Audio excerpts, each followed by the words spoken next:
ये कहानी 17वीं सदी की है, जहाँ एक अमीर और खानदानी लड़का अपने परिवार के साथ खुशी से जिंदगी बिता रहा था। लेकिन उसकी जिंदगी तब बदल जाती है जब एक खतरनाक जादूगरनी उसे श्राप देकर एक भयानक रूप में बदल देती है और फिर उसे कब्र में जिंदा दफना देती है। पर 200 साल बाद अचानक एक दिन वो अपनी कब्र से आजाद हो जाता है और इस बदलती हुई दुनिया में लौट आता है। मगर कैसे वो लड़का 200 साल तक कब्र में जिंदा रहा और किस लिए उसे जादूगरनी ने श्राप दिया था, देखेंगे हम आज की इस कहानी में। तो कहानी शुरू होती है साल 1760 के समय को दिखाते हुए, जहां हम कॉलिन परिवार को देखते हैं, जिसमें सिर्फ 3 लोग होते हैं। इस परिवार में अपने माँ बाप के साथ सिर्फ एक छोटा लड़का होता है जिसका नाम है बारनबास। वो बहुत ही अमीर होते हैं क्योंकि बारनबास के पिता का समुद्र में फिशिंग बिजनेस होता है और उन्होंने अमेरिका से कुछ दूर समुद्र के पास एक टाउन बसाया जिसका नाम था कॉलिन्सपोर्ट। आगे हम देखते हैं कि बारनबास के पिता उसे समझाते हैं कि सबसे बड़ी दौलत परिवार है, इसलिए हमेशा अपने परिवार का ख्याल रखना। कॉलिन्सपोर्ट में उसके पिता ने अपने परिवार के लिए एक शानदार हवेली बनवाई जिसका नाम रखा गया कॉलिनवुड। अब कुछ सालों के अंदर उनका फिशिंग बिजनेस भी बढ़ने लगा और बारनबास भी अब जवान हो चुका था और इसी जवानी के चलते उसका अफेयर घर में काम करने वाली एंजेलिक नाम की एक नौकरानी से हो गया। फिर एक दिन एंजेलिक बारनबास से कहती है कि मैं तुमसे बहुत प्यार करती हूँ और अब शादी करके पूरा जीवन तुम्हारे साथ बिताना चाहती हूँ। लेकिन बारनबास शादी करने से मना कर देता है। इस बात से गुस्सा होकर बारनबास को अकेला कर देने के लिए एंजेलिक काला जादू करती है और उसके माता पिता के ऊपर हवेली की एक मूर्ति गिरवाकर मार देती है। लेकिन बारनबास को यकीन था कि उसके माता पिता की मौत कोई हादसा नहीं बल्कि काला जादू था, इसलिए वो खुद काला जादू की किताबें पढ़ने लगता है। और इस तरह कुछ दिन और बीत जाते हैं और इसी दौरान बारनबास को अपना सच्चा प्यार मिल जाता है जिसका नाम होता है जोसेट। लेकिन बारनबास और जोसेट का प्यार देखकर एंजेलिक को ये बात बर्दाश्त नहीं हुई, इसलिए उसने फिर एक बार काला जादू का सहारा लिया और जोसेट को अपने वश में कर लिया। इसके बाद हम जोसेट को देखते हैं जो एंजेलिक के वश में आकर एक ऊंची चट्टान पर चली जाती है और बारनबास के पहुंचने से पहले ही वहां से कूदकर अपनी जान दे देती है। अपने प्यार को इस तरह अपने सामने मरता देखकर बारनबास भी उसी चट्टान से नीचे कूद जाता है। लेकिन इतनी ऊंचाई से नीचे गिरने के बाद भी बारनबास नहीं मरता क्योंकि एंजेलिक ने उसे श्राप देकर एक वैम्पायर यानी पिशाच में बदल दिया ताकि वो हमेशा अपने दुख के साथ जिंदा रहे।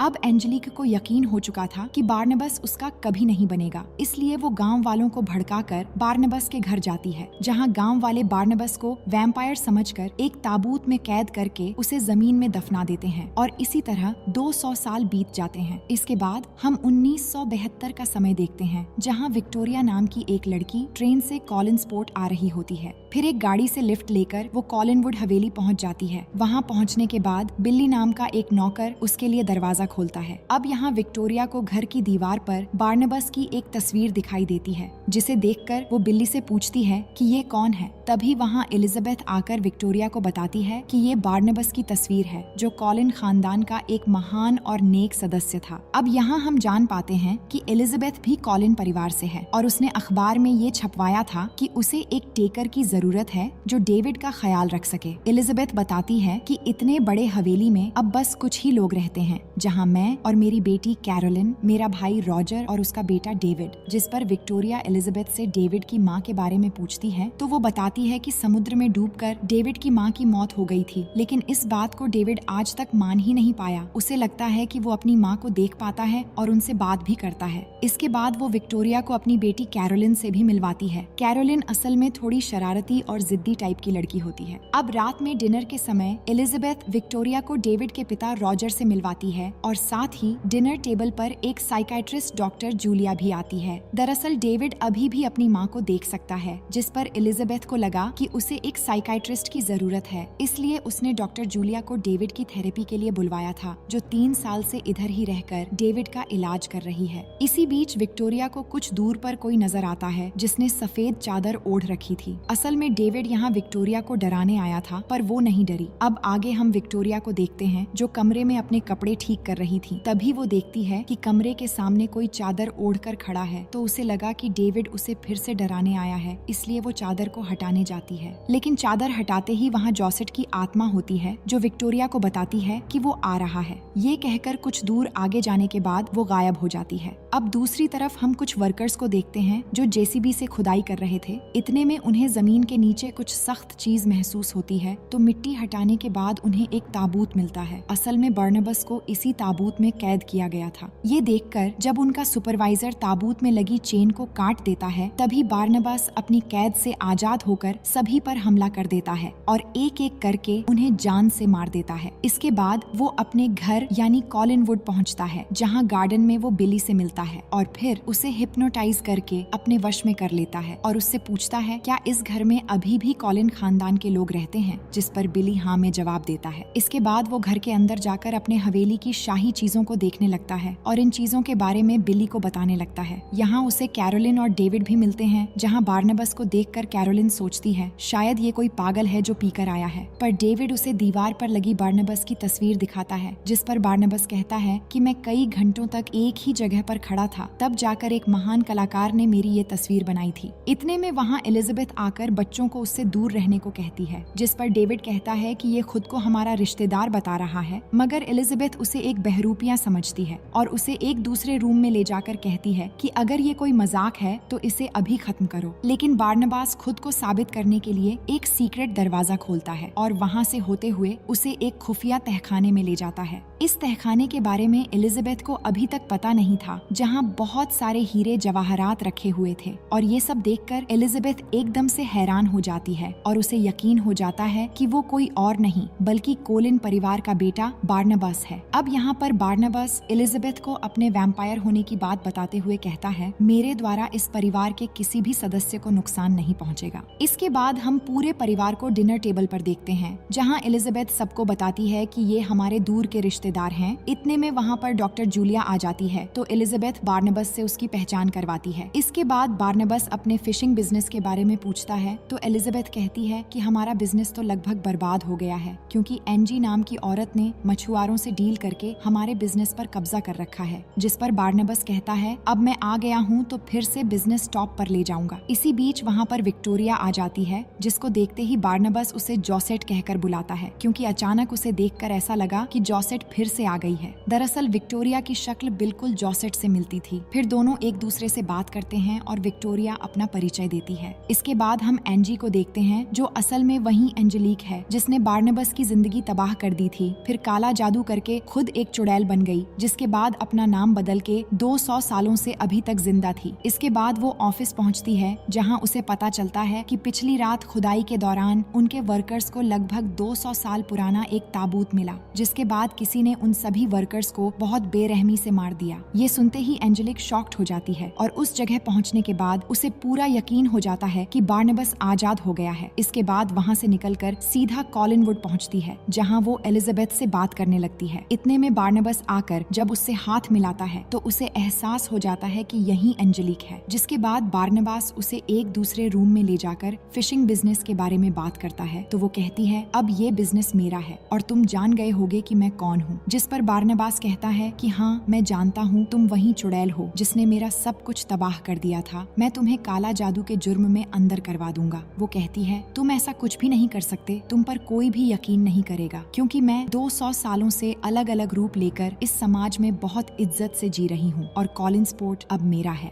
अब उसके जाने के बाद बार्नबास एलिजाबेथ को एंजेलिक के बारे में सब कुछ बता देता है कि ये वही चुड़ैल है जिसने मेरे माता पिता और मेरा प्यार सब कुछ छीन लिया और मैं कुछ भी नहीं कर पाया, जिस पर एलिजाबेथ उसे मोटिवेट करती है कि तुम वापस से अपना बिजनेस खड़ा कर सकते हो और अपने परिवार को फिर से एक ऊंचे मकाम पर ले जा सकते हो। इसके बाद बार्नबास सबसे पहले अपने हवेली की रेनोवेट करवाता है और दीवारों पर खूबसूरत पेंटिंग्स बनवाकर अपने हवेली को फिर से शानदार बना देता है। फिर अपने बिजनेस को बढ़ाने के लिए बिली को साथ लेकर कुछ बड़े बड़े मछुआरों से मिलता है और उन्हें हिप्नोटाइज करके एंजेलिक के काम छोड़कर कोलिन परिवार के लिए तैयार करवा लेता है और इस तरह उसका फिशिंग बिजनेस फिर से चल पड़ता है। फिर एक दिन डॉक्टर जूलिया बार्नबास को देखती है कि वो कैरोलिन के घर में झांक रहा है और वहाँ रखे एक लैंप देखकर समझने की कोशिश कर रहा है कि वो क्या चीज है। इससे जूलिया को शक हो जाता है और बार्नबास के बारे में जानने के इरादे से उससे बात करती है और कहती है मैं एक साइकाइट्रिस्ट हूँ जो दिमाग का इलाज करते हैं, और फिर हिप्नोटाइज करके उसके बारे में सब कुछ पता कर लेती है और ये भी जान जाती है कि वो एक वैम्पायर है, जिस बारे में वो एलिजाबेथ से बात करती है कि मैंने बार्नबास के बारे में सब कुछ पता कर लिया है और वो एक वैम्पायर है ये जानने के बाद भी तुमने उसे क्यों यहाँ रहने दिया, जिस पर एलिजाबेथ उसे ये बात राज रखने के लिए ये कहती है और उसके रहने से घर में किसी को भी खतरा नहीं होगा। दूसरी तरफ बार्नबास कैरोलिन से कह रहा होता है, मुझे सिखाओ कि आज के जमाने में प्यार कैसे होता है। तो कैरोलिन उसे सलाह देती है कि तुम्हें पहले अपने लुक और अजीब बिहेवियर बदलकर एक नॉर्मल इंसान की तरह रहना होगा, जिससे तुमसे बातें करने में सबको अच्छा लगे। इसके बाद प्यार कैसे होता है तुम धीरे धीरे सीख जाओगे।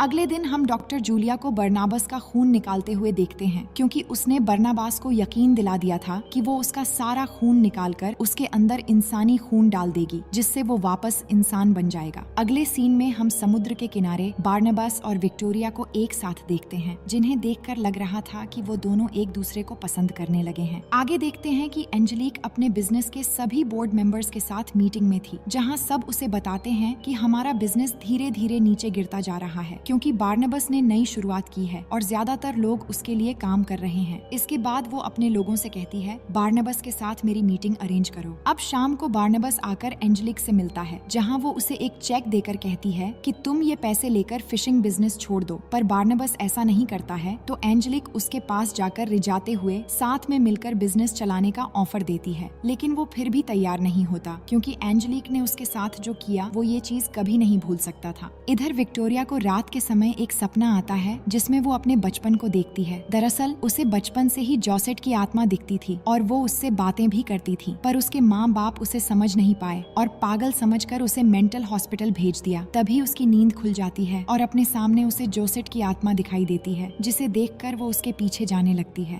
पर वो आत्मा आगे जाकर हवेली में लगे झूमर के ऊपर से ठीक उसी तरह कूद जाती है जिस तरह उसने आत्महत्या किया था। अब दूसरे दिन बार्नबास सबकी सहमति से घर में एक पार्टी रखवाता है, जिसमें वो शहर के बहुत सारे लोगों को इनवाइट करता है। लेकिन पार्टी जब चल रही थी, तभी बार्नबास देखता है कि डेविड एक रूम के बाहर खड़ा है और कहता है उसके पिता ने किसी को अंदर जाने से मना किया है। तो वो समझ जाता है कि अंदर कुछ गड़बड़ चल रहा है। रूम के अंदर देखते हैं कि डेविड के पिता रॉजर वहाँ एक लड़की को लाया है, जिसके साथ उसका अफेयर है। पर ये सब बार्नबास खिड़की से लटक कर देख लेता है। वहीं दूसरी तरफ विक्टोरिया बाहर होती है, तो बार्नबास जाकर उसे अंदर आने के लिए कहता है। लेकिन यहाँ पर विक्टोरिया उसे अपने बचपन के बारे में बताने लगती है कि मुझे बचपन से एक लड़की की आत्मा दिखाई देती थी, पर मेरे माँ बाप मुझे समझ नहीं पाए, जिस वजह से मेरा बचपन बहुत ही दर्द से गुजरा। पर एक दिन उस आत्मा ने मुझे यहाँ कॉलिनवुड आने का रास्ता दिखाया और यहाँ तुमसे मिलने के बाद मुझे ऐसा लगा कि मैं तुम्हें सदियों से जानती हूँ। शायद ये मेरी किस्मत थी जो मैं तुमसे मिली और तुम मुझे अपना लगने लगे। इसके बाद दोनों किस करने लगते हैं और ऐसा करते हुए एंजेलिक देख लेती है, जो बिना इन्विटेशन के ही पार्टी में आ गई थी। इसके बाद बार्नबास डॉक्टर जूलिया के पास जाता है, जहाँ वो अपने शरीर में बार्नबास का खून चढ़ा रही थी। ये देखकर बार्नबास समझ जाता है कि डॉक्टर जूलिया उसे इंसान नहीं बल्कि उसका खून निकालकर खुद को अमर बनाना चाहती है। इस बात से गुस्सा होकर वो उसे जान से मार देता है। फिर बिली को साथ लेकर जूलिया की लाश को समुद्र में फेंक देता है। इसके बाद रॉजर को देखते हैं, जो हवेली का खुफिया दरवाजा ढूंढने की कोशिश कर रहा था। इतने में वहाँ बार्नबास पहुँच जाता है। दरअसल रॉजर की हरकतें उसे पहले ही पता चल चुकी थी कि उसने सिर्फ पैसों के लिए डेविड की माँ से शादी की थी। इसलिए वो रॉजर पर गुस्सा हो जाता है और उसे दो ऑप्शन देता है। पहला ये कि उसे कॉलिनवुड में रहकर डेविड के लिए एक अच्छे पिता की तरह ख्याल रखना होगा, नहीं तो खजाने से बहुत सारे पैसे लेकर एक खुदगर्जी की जिंदगी बिताने हमेशा के लिए यहाँ से चले जाना होगा। जिस पर रॉजर पैसे चुनता है और अपने बेटे डेविड को छोड़कर चला जाता है। अब अपने पिता को हमेशा के लिए जाता हुआ देखकर डेविड बहुत दुखी हो जाता है और भागते हुए अपने रूम की तरफ जाने लगता है। तभी सीढ़ी में पैर लगने की वजह से एक बड़ी चीज उस पर गिरने लगती है, जो देखते ही बार्नबास एक पल में जाकर उसे बचा लेता है। अब ये देखकर सभी लोग डर जाते हैं कि ऐसा तो कोई साधारण इंसान नहीं कर सकता, और तभी उस पर धूप पड़ने की वजह से आग भी लग जाती है। पर बिली उस पर पानी डाल देता है, यानी कि अब बाकी सबको पता चल जाता है कि बार्नबास एक वैम्पायर है। ये देखकर सभी वहाँ से चले जाते हैं और विक्टोरिया भी समझ जाती है कि बार्नबास कोई इंसान नहीं है, इसीलिए वो भी उससे दूर हो जाती है। इसके बाद बार्नबास एंजेलिक के पास जाकर उसे श्राप से मुक्ति करने के लिए कहता है, लेकिन एंजेलिक इसके लिए मना कर देती है और उसे दो ऑप्शन देती है कि वो उसके साथ बिजनेस करके एक प्रेमी की तरह रहे, नहीं तो वो फिर से ताबूत में उसे हमेशा के लिए कैद कर देगी। ये सुनकर बार्नबास मना कर देता है, लेकिन एंजेलिक उसे बातों बातों में उकसाकर डॉक्टर जूलिया के बारे में पूछती है, क्योंकि वो जान चुकी थी कि बार्नबास ने डॉक्टर जूलिया का मर्डर किया है। तो गुस्से में आकर बार्नबास भी बोल देता है कि हाँ, मैंने ही डॉक्टर जूलिया को मारा है। पर बाहर निकलते ही वो अपने जादू के जरिए बार्नबास को फिर से ताबूत में कैद करके उसके पूरे शरीर जंजीरों से बांध देती है। फिर अपने आदमियों के साथ बार्नबास को ले जाते समय उसकी फिशिंग फैक्ट्री को भी आग लगवा देती है। इसके बाद बार्नबास को ले जाकर ताबूत समेत उसे घने जंगल के एक टूटे फूटे घर में रखवाकर वहाँ से चली जाती है। अब उनके जाते ही वहाँ डेविड आ जाता है, जिसे उसकी माँ की आत्मा ने भेजा था, और वो आकर बार्नबास को आजाद कर देता है। वहीं दूसरी तरफ फिशिंग फैक्ट्री में आग लगने की वजह से वहाँ पर पुलिस और बहुत सारे लोग भी जमा हो गए थे। इतने में एंजेलिक पुलिस के पास पहुंचकर माइक के जरिए सभी लोगों को बार्नबास की रिकॉर्डिंग सुना देती है, जिसमें बार्नबास ने डॉक्टर जूलिया की मर्डर वाली बात कबूल किया था और पुलिस को बताती है कि बार्नबास एक कातिल है और सबसे बड़े गुनहगार उसके घर वाले हैं, जिन्होंने इस बात को छुपाने की कोशिश की। इसके बाद वो पुलिस वालों को लेकर कॉलिनवुड पहुंच जाती है, जहां बार्नबास पुलिस के सामने आकर कहता है, मुझे जो भी सजा दी जाएगी मंजूर है। ये कहते हुए वो पुलिस और सभी टाउन के लोगों के सामने एंजेलिक के गले पर काट देता है, पर एंजेलिक को कुछ भी नहीं होता और वो बार्नबास को मारकर दूर फेंक देती है। ये देखकर सभी लोग डर जाते हैं और समझ जाते हैं कि ये दोनों वैम्पायर्स हैं, और इन सब से पुलिस भी अलर्ट होकर सब लोगों को यहाँ से जाने का आदेश देती है। इसके बाद इन दोनों में एक खतरनाक लड़ाई शुरू हो जाती है। इतने में एलिजाबेथ एक बंदूक लेकर उस पर फायर करने लगती है, लेकिन उसे फिर भी कुछ नहीं होता। वो दोबारा से खड़ी हो जाती है और हवेली पर बनी चीजों पर जान डालकर एक सांप से एलिजाबेथ पर अटैक करवा देती है और चारों तरफ आग लगाकर एक पुतले के जरिए बार्नबास को भी जकड़ लेती है। अब हमें पता चलता है कि एंजेलिक ने अपनी जादुई शक्ति से कैरोलिन को एक खूंखार वुल्फ की तरह बना दिया था, जो सामने आकर एंजेलिक पर ही टूट पड़ती है और उसे मारने की बार बार कोशिश करती है, पर एंजेलिक उल्टा उस पर भारी पड़ती है और उसे मारकर बेहोश कर देती है। इसके बाद वो बार्नबास के पास जाकर उसे मारने वाली होती है और कहती है, मैंने तुम्हारा सब कुछ तबाह कर दिया और डेविड की माँ डूबकर नहीं मरी थी, बल्कि मैंने ही उसे मारा था। तभी वहाँ डेविड आकर कहता है, उसे छोड़ दो, नहीं तो मेरी माँ तुम्हें मार डालेगी। तभी हम देखते हैं कि डेविड की माँ की आत्मा सामने आती है और अपनी शक्ति से एंजेलिक पर हमला कर देती है, जिससे वो जाकर एक बड़े से झूमर से टकराकर गिर जाती है। इसके बाद बार्नबास भी उस पुतले की जकड़ से छूट जाता है और सबको बाहर चले जाने के लिए कहता है, जिसके बाद वो एंजेलिक के पास जाता है और वो समझ चुका था कि एंजेलिक जैसी चुड़ैल का अंत इस झूमर के टूटने से होना था। अब देखते ही देखते एंजेलिक की मौत हो जाती है। दूसरी तरफ हम विक्टोरिया को देखते हैं, जो उसी चट्टान की तरफ जा रही होती है जहाँ से गिरकर जोसेट ने आत्महत्या की थी, क्योंकि वो जान चुकी थी कि बार्नबास एक वैम्पायर है और एक साधारण इंसान और एक वैम्पायर कभी एक नहीं हो सकते। अब बार्नबास उसे ढूंढते हुए जल्दी से उस चट्टान पर पहुंच जाता है और गिरने से पहले उसे पकड़ लेता है, पर वो कहती है कि हम दोनों कभी भी एक नहीं हो सकते, क्योंकि मैं एक साधारण इंसान हूँ। अब एक ही रास्ता है, तुम मुझे भी अपनी तरह वैम्पायर बना दो। लेकिन बार्नबास इस बात के लिए राजी नहीं होता, जिसके बाद विक्टोरिया उस चट्टान से नीचे गिर जाती है। उसे बचाने के लिए बार्नबास भी कूद पड़ता है, पर जमीन पर गिरने से पहले उसे काट लेता है, जिससे विक्टोरिया नीचे गिरने के बाद भी नहीं मरती, बल्कि वो भी एक वैम्पायर बन जाती है। अब ये दोनों एक दूसरे को देखकर खुश हो जाते हैं, क्योंकि दोनों एक जैसे हो गए हैं और हमेशा ऐसे ही एक साथ रहेंगे। अब कहानी के आखिर में हमें समुद्र की गहराई में डॉक्टर जूलिया की लाश दिखाई जाती है, जिसकी आंखें खुल जाती हैं, क्योंकि बार्नबास ने उसे काट कर मारा था, जिससे वो भी एक वैम्पायर बन चुकी थी। और इसी के साथ कहानी यहीं पर खत्म हो जाती है।